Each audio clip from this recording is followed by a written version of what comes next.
I think at the top of the list, got to go with Miami and getting Cam Ward to commit to transfer to the University of Miami. This was yet another as the transfer portal turns, because this was the number one quarterback heading into the portal after leaving Washington State, also as a grad transfer. There's only one player who threw for more yards and is returning to the sport than Cam Ward last year, and that's one Carson Beck.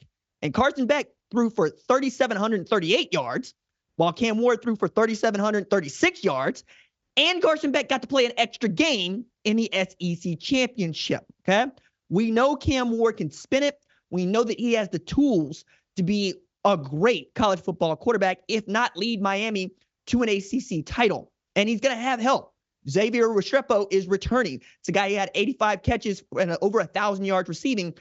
I think that duo is going to be outstanding. I think that Mario Cristobal can also continue to build around this very cool pillar that is Cam Ward. And shouts to that man who has left basically the suburbs of Houston to go to Pullman, Washington, where it's cold, and said, hey, you know what? I think I want to go south where it's warm for my last year of college football. It's also a man who kind of had the weirdest NFL draft announcement that we've seen, right? It was a video, and he was very just blasé about it, or I thought it was blasé about it, where he said, hey, I'm going to enter the NFL draft. And the rest of us who watch the sport very closely were like, why? For what? For who? Like, this class is not necessarily in need of a Cam Ward, and you're throwing the ball enough to the other teams, and you put the ball on the ground enough to the other teams that we would like to see you develop a little bit of more ball security, especially as the 2025 class does not look as strong as this 2024 class led by Caleb Williams. I think this is the guy that everybody wanted to get, and Mario Cristobal did not stop until it was clear that Cam Ward had signed the paperwork and was headed to the NFL draft. And that deadline only came and went just a couple of days ago, as we're recording this on a Tuesday night. So any news that I'm talking about now, right, happened before the taping. Any news that happens afterwards, we'll probably try to get back to on the next taping, right? That would be the following Tuesday. So if it feels like I'm a little bit behind, that's because I am. Now, next on the list, I want to talk about another transfer portal winner, the Ohio State Buckeyes. Goodness me, I don't know that you could do a better job in the portal and on your own roster than what Ryan Day has done since ending the season with a loss to Missouri in the Cotton Bowl.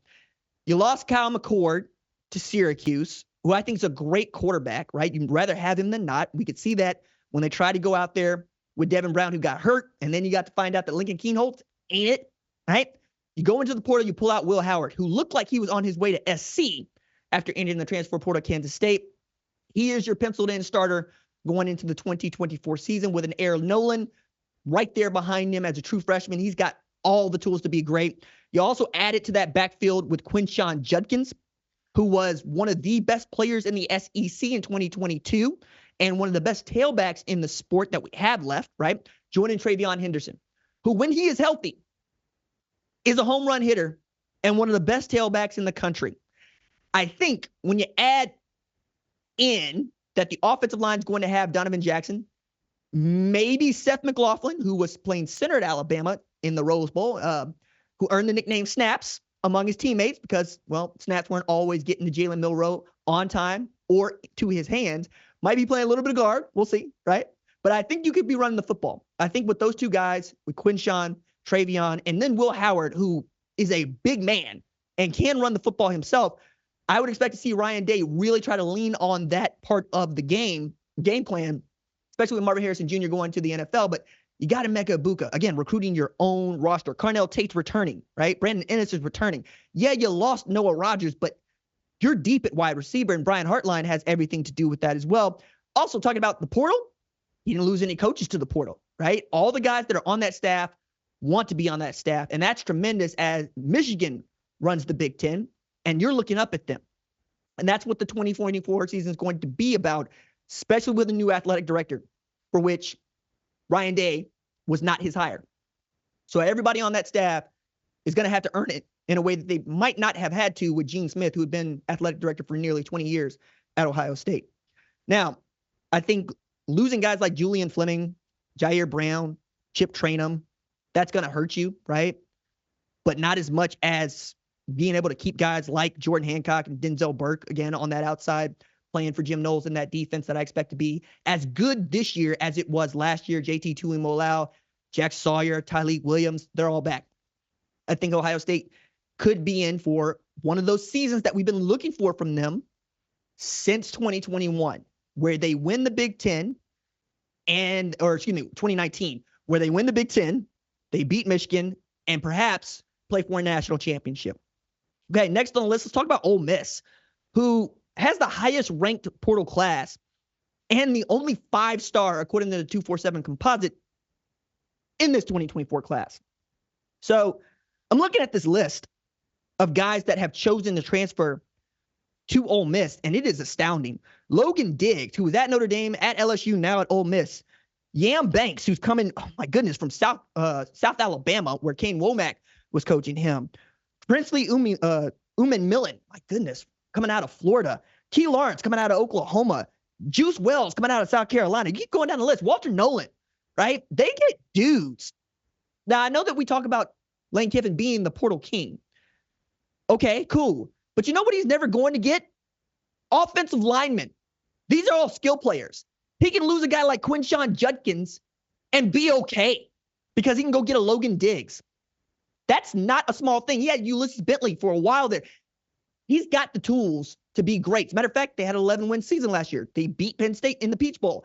It's about getting past Alabama and getting past Georgia. And if you're Lane Kiffin, you ain't got to play Alabama in 2024. That's a win. Even with Nick Saban being gone, that's a win for you. I think they're in a great spot here, especially as Jeff Levy is in year 1 at Mississippi State for the Egg Bowl.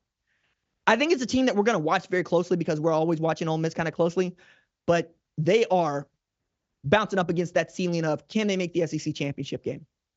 And that feels unfair because Ole Miss is one of the 10 best programs in all the sport. And at best is the 3rd best team in their own conference. But that's what it's just been in the SEC and what I will expect it to be with the addition of Oklahoma and Texas. Say nothing of the Big Ten basically being that for Penn State, right? And when watching the best of the rest, Ole Miss beat the best of the rest, Penn State, you understand what it means for them to go get these guys out of the portal and for them to be competitive in 2024. I'm also taking a look out west to what Oregon has done, and we're talking about transfer portal winners. Dan Lanning, who did not wait. He came out and said, I'm not going to Alabama. I'm staying right here.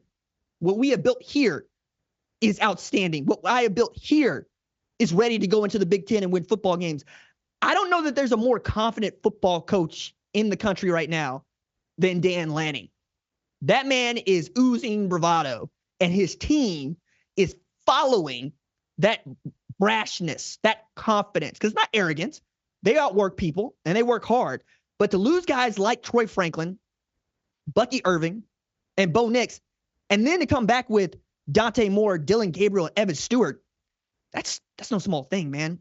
And then you're able to keep an up-and-coming offensive coordinator like Will Stein, right? Tosh Lapoy at defensive coordinator. I think the most interesting part of this is Dante Moore and Dylan Gabriel being your quarterbacks in that room. Dylan right now feels like the starter because he's played the most football.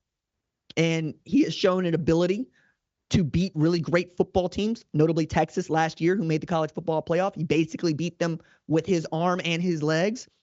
But Dante Moore, I think, is the more talented quarterback. But that's not saying much. Dante Moore is more talented than most quarterbacks.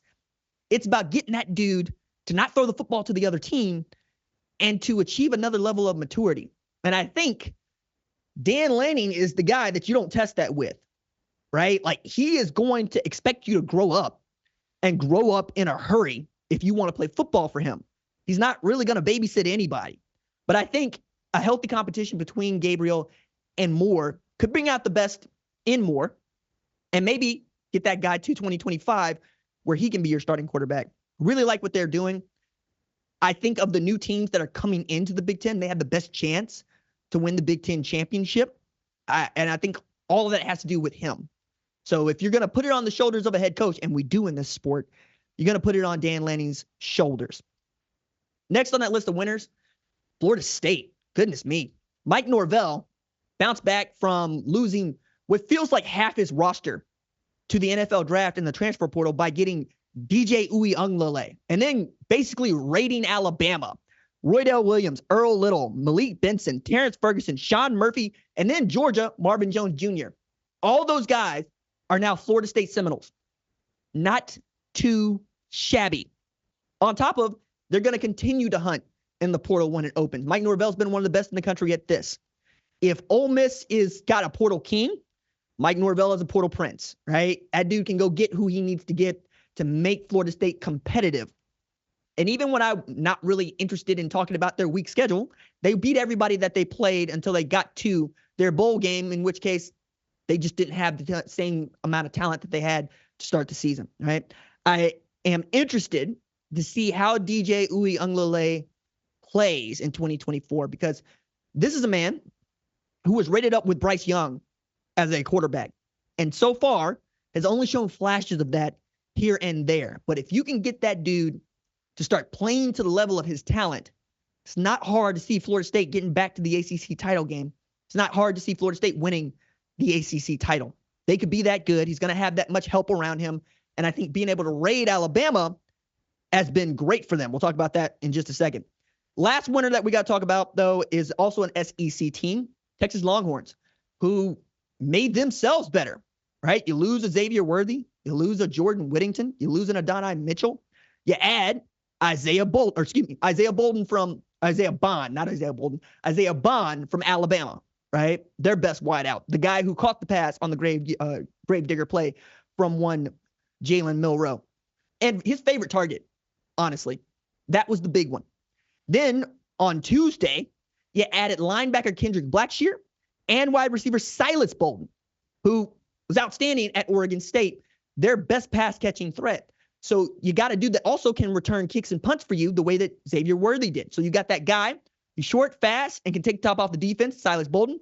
You got a really great deep threat and one across the middle, like Adonai Mitchell, and one Isaiah Bond. And then Kendrick Blackshear. For those of y'all that have been following recruiting for a very long time, you understand what I'm saying when I tell you that Kendrick Blackshear has been 6'3", 250 pounds since he was 15 years old at Duncanville. It is a dude who looks like all get off the bus. He just hasn't played that well. He's been hurt. But if Pete Kwiatkowski can teach that dude to be a shoot the gap inside linebacker, look out, man. Because Kendrick Blackshear next to Anthony Hill, I don't know that there's a more terrifying tandem. Because you're going to look at Kendrick Blackshear and you're going to go, wait, that dude can read the keys? That dude knows when we're running? That dude knows when we're passing? Yes, that dude. Because he's got every bit of the athleticism that you would want to see from an SEC linebacker. Just wasn't clicking at Alabama. Hopefully getting closer to home is going to help him out quite a bit. But those are three really great additions to make what was already a good Texas football team into what I think is a Texas football team that can compete for the Southeastern Conference Championship. All right. If you like what you've seen, consider subscribing to the #1 college football show on YouTube, the Fox Sports app, or wherever you get your podcast.